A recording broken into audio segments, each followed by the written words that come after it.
everybody. Finally we have some bright autumn sun here in Sundsvall. It's time also to do another vinyl and CD update.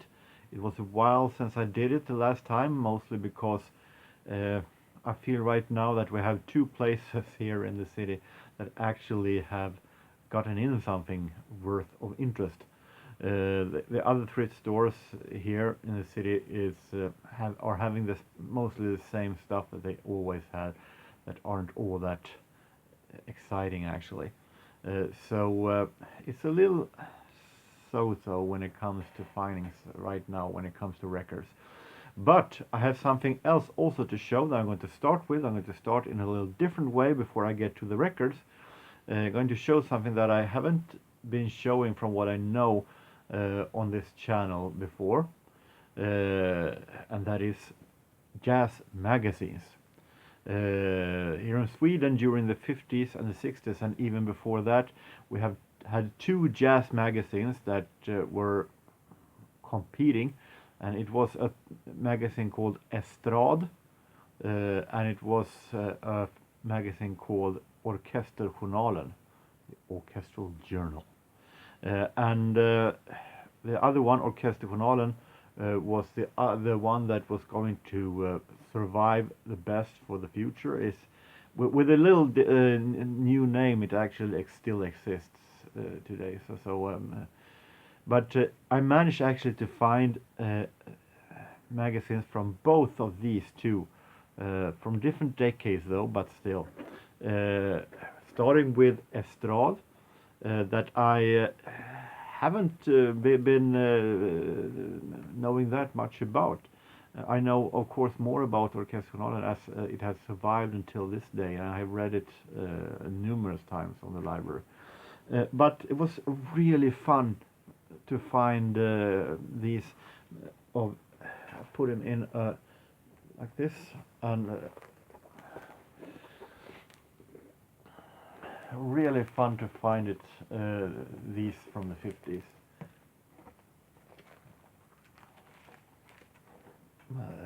See here, this and JATP, Jazz at the Philharmonic, and now you can also see in the background when I'm going through one of these in a video. Really thin paper quality actually on it, so you have to be real careful when you reading it, and it's very interesting to see that time when it comes to journalism and how they wrote it actually. And it is with reviews of 78s and EPs and the few albums that actually existed back then, and it is with American reporters that are reporting from USA and what's happening in the jazz in there. So here we have Lena Feather does Swedish records for America with Benny Goodman on the front. Nat King Cole, and some about Stan Kenton days that we had back then. Lionel Hampton will be back in Sweden in October 1953. Christmas edition from 53. Picture of Ellington and Billy Strayhorn. And more pictures about Nat King Cole, and says on here, Jerry Mulligan comes to Europe. And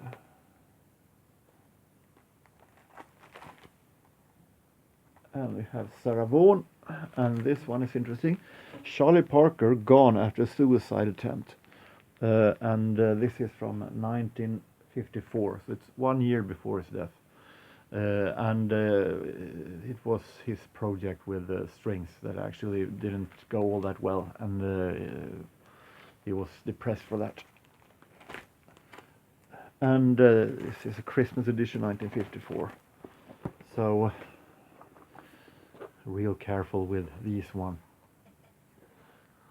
And Orkesterjournalen looked like this. 1960. This is a picture of Quincy Jones and Saib Shihab. Sorry. We have a picture of from 1961 Connie Kay of Modern Jazz Quartet. We have here from 1969 Christmas edition 68. Christmas editions is very fun to find as it is a little bit more reading.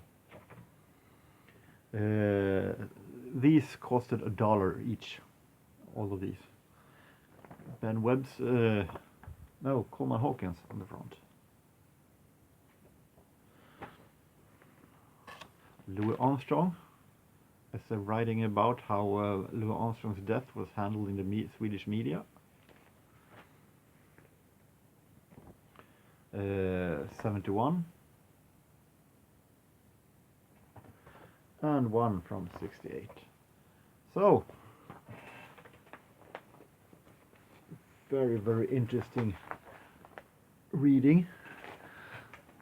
Extremely happy about these ones. In a total they became a little expensive as I bought very much, but it was worth it. Extremely fun to find these old jazz magazines. So now let's move on to the vinyl and CDs. Starting with singles as usual. One CD single. Olsen Brothers, Danish Olsen Brothers, and their Eurovision Song Contest winner, Fly on the Wings of Love. And as track number 2 in Danish, Smuk som et stjerneskud, Eurovision winner from 2000. Vinyl singles, Jazz from Sweden, Bengt Hallberg, the pianist, arrangements, Swedish jazz.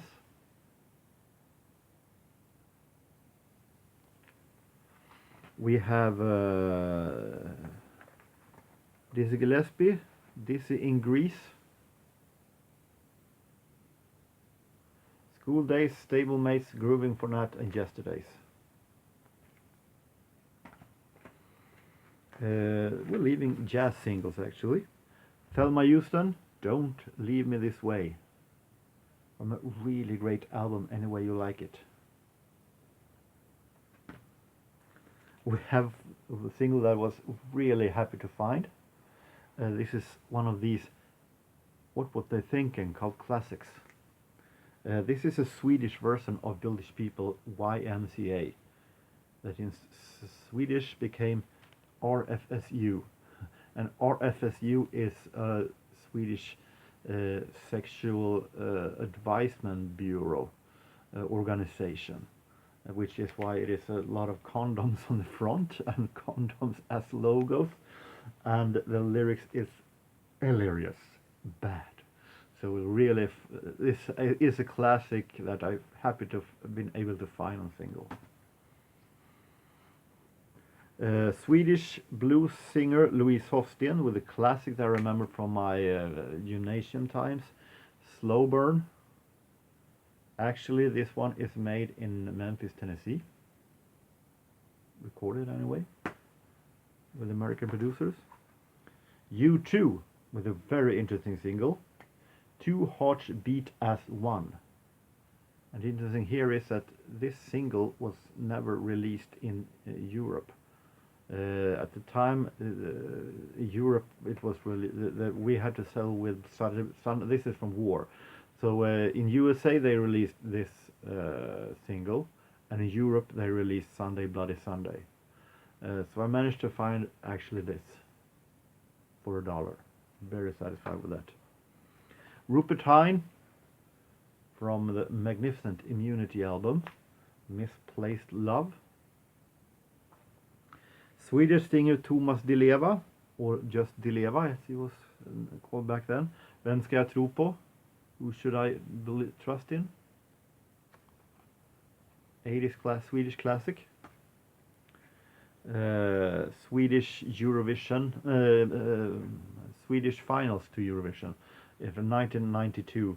Therese Lööf, Ingenting går som man vill, and is actually she became a member of a band called One More Time later on for the first album, and it is actually also written and produced by Nanne Nordqvist Grönvall and Peter Grönvall, who is the son of Abba Benny.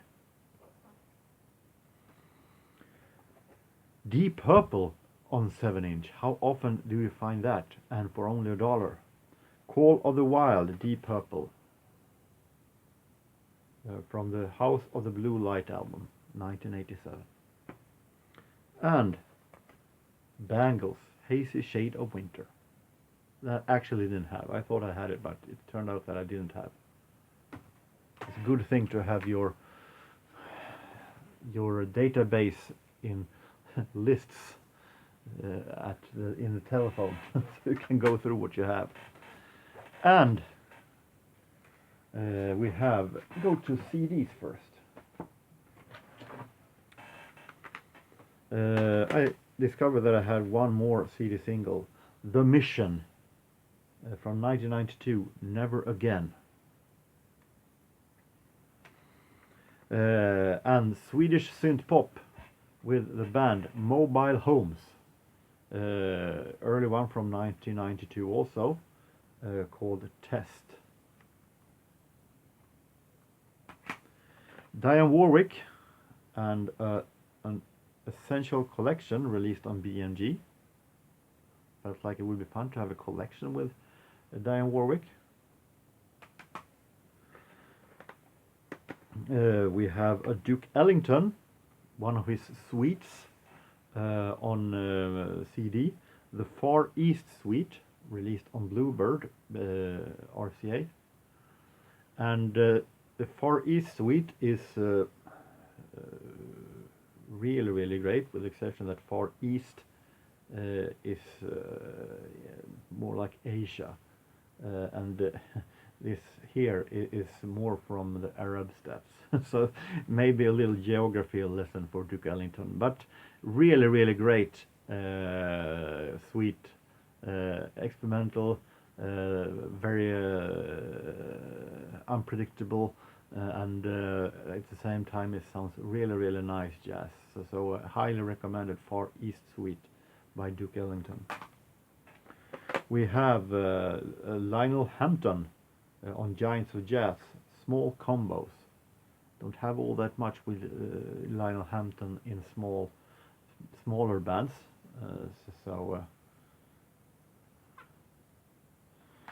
and a couple of double CD sets actually. We have Lee Wiley, he's a forgotten singer today, and big band jazz with vocal, and it's a little doubtful, but it's these kind of songs for summer evening, or what I like to call it, songs for night jazz. The complete Golden Year studio sessions, Manhattan Nights, Lee Wiley. And the musicians, the orchestras here, was the one that I actually made me buy it for only $1 for this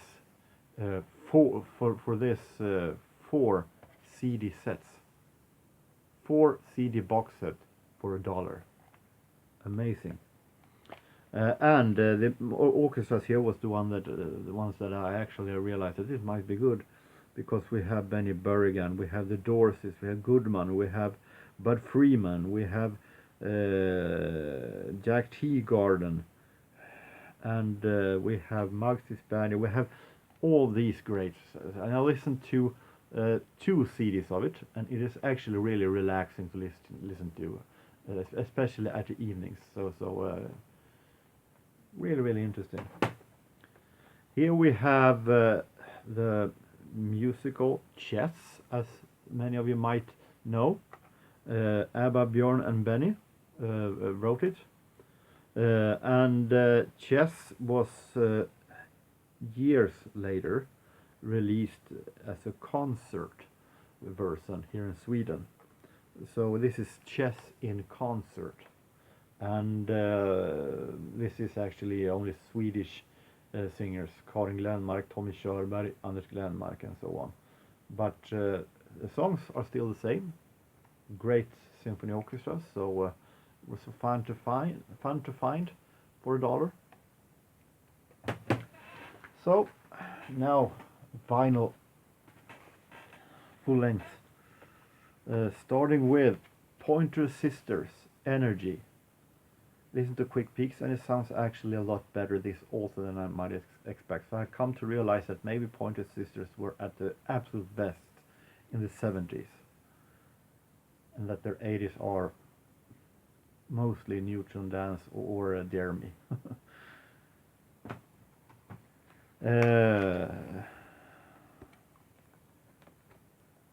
See, make some order here.